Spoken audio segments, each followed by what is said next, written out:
Hello, everybody, and a good day to you all. Today, I am talking about Fallout Season 1, Episode number 5 through Episode number 8. Episode number 5 is The Past. Episode number 6 was The Trap. Episode number 7 was The Radio. And episode number 8 is The Beginning, which is kind of interesting because the first episode starts out, it's called The End, and this is The Beginning. In a way, it does kind of feel that way because everything, like, pretty much, because this episode lets you know everything about the origin of the whole Fallout universe, the connection to the Ghoul Cooper Howard, and how he pretty much was people like in a way kind of part of what's going on in the world. Like he pretty much helped sell the world. This is basically through his acting. His found out his wife had a part of making the world get bombed in the first place. You find that Lucy found out about her father. Now, how his involvement he has in the vaults and all the stuff was going on in the world about too, and how he helped bomb the city because his wife decided to go out in the world. How all the vaults are like weird experiments on humans, or like on behavior, or on genetic level, or just weird stuff as well. So, and they like finding out the person she was trying to go out, trying to find, person she looked up to, who she loved, but pretty much like her world is the reason why her world sucks. Yeah, and you got Maximus wanting to pretty much get revenge on the person who pretty much screwed his life over right in front of him this whole entire time, helping somebody who he's starting to develop feelings for, is the reason why everything is. He lost his parents and his whole home, and why he got stuck in this whole thing with whole nights in the first place. My life is messed up because of you. I got recruited into this cult night, whatever church thing, all because of you. My life sucks because of you, and we risk our lives to save you. Wow, that's some messed up stuff right there. Wow. You get more understanding on why the Ghoul is so angry and so mistrusting of the world and stuff as well. The love of his life and betrayed him. He's still trying to find his daughter wherever they are. They hope they're still alive. Because thinking though she did put them in a vault. And she said in the best one that control other vaults. So most likely she might be still alive, and the daughter might be still alive too, which is really messed up. Or is that a good thing or not? And how was his daughter respond to him after seeing like how he is? And then found out about Lucy's mom this whole entire time. That she was alive too, sort of, in a way, which is really messed up. It's like, wow. Wow. And oh my gosh. You get it? Wow. Like we get a backstory on Betty, on who she is and where she comes from, and also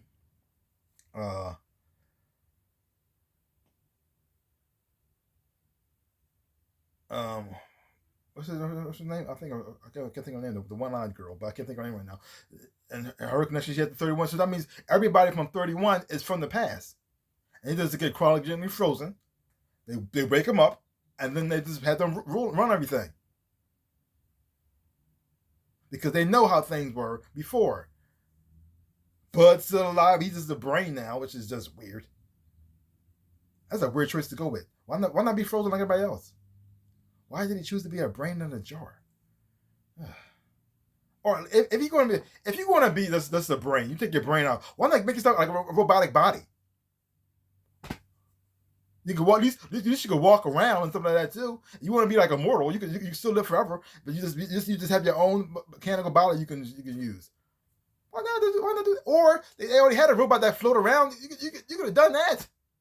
I don't know. It's a weird choice to go with, buddy. Weird choice to go with. I don't know why you went that direction. I don't know. You could upgrade yourself all this time. But that's a weird choice. But I really did enjoy this whole entire world, exploring everything as well too. Really getting to know this universe is, and all the characters that were involved. I thought the acting for everybody was. I thought I've done an amazing job. Walter Goggins does an amazing job in a lot of things he plays in, and seeing him in the role right here, seeing how he started out, how he was, and how he became this ruthless person as well too is very interesting. Seeing how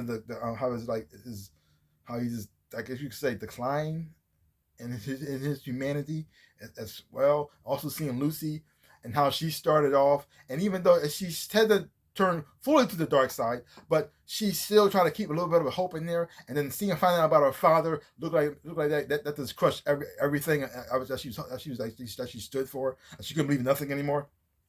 really messed up. Then you have Maximus, also in this almost in the same boat as Lucy as well too, but he lived on the surface his whole entire time. Still not like knows of the world, but not quite fully aware of everything either. It's not even certain things as well. But how he like see him like his rise to power like about fact in a way by failing upward. Like he became a knight because his knight was a coward, and he just let him die, and then almost got killed from there, but then rose up to be like the second hand man, and then going after trying to stop Moldova, but finding out that Moldova was the one who trying to save us, and then the person who actually caused everything was actually Lucy's father. And then when the Moldova dies, he gets the credit for it by his best friend who they hurt themselves, so they won't go be in this situation, but actually got forced to be in this situation anyway. And then seeing Maximus as their way of, I don't know, protection or rising up too, push Maximus up, and now he's like cheered as a leader. I just, what is happening right now? And then he falls in love with Lucy, but now he can't be with her because he has to pretend to be this person that he's not. I just, wow. And the only way he can make it in this world is pretend to be something else that he's not, and take credit for things he didn't do to survive in a world he doesn't want to be in. And when he finally found a little bit of hope and some happiness, that got taken away from him just like that. Or make you think like, what's he thinking? What's going through his mind when he found out Lucy was gone? You think she abandoned him? Does she think she was taken away? Is he going to try to find her? I don't know. That season. And also Lucy's dad. Where is he going now? Where is he going to? Is he going back to where everything started from the first place? Is it like this like? I like how this thing pretty much gave you answers, but at the same time, get you excited to find out even more as well. Cool action sequences as well, do special effects from the practical to the CGI. I thought they did an amazing job. Great cast. I really did enjoy that. There were some songs in here. I thought there was some acting choices I thought was kind of odd. And most of the time, only person that made me question things was like the guy who plays Maximus. Like the only time it got weird for me, his performances when he got inside the vault, and how he was acting after he started eating the food.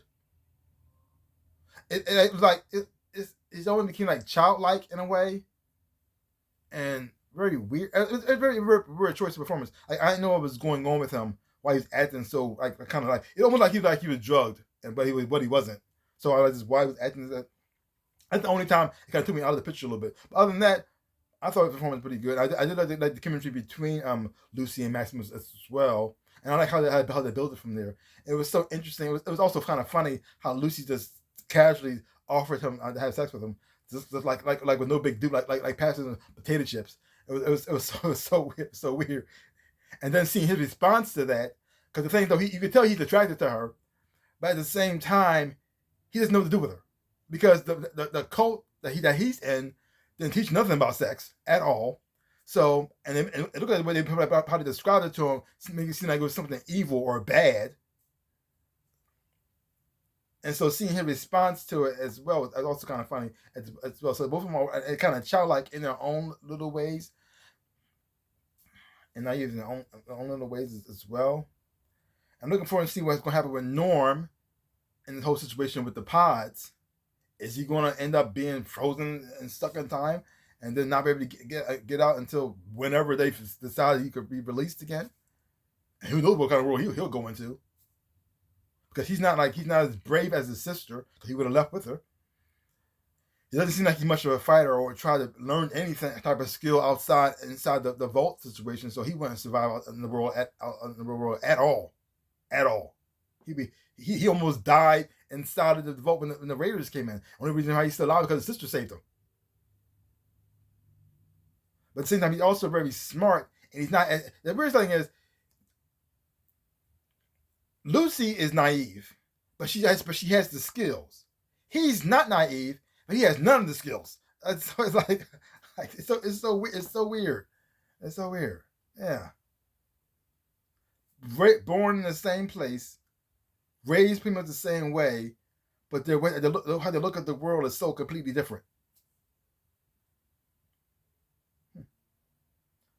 even in a safe environment where everybody's so happy-go-lucky, you think he just like everybody else, but he's suspicious of everything. He doesn't really associate with a lot of people that much.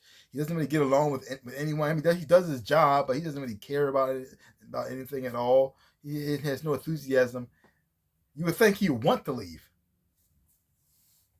but see his situation that he's in now. I'm kind of curious where you want. But even though making me kind of curious what kind of direction he's going to go into.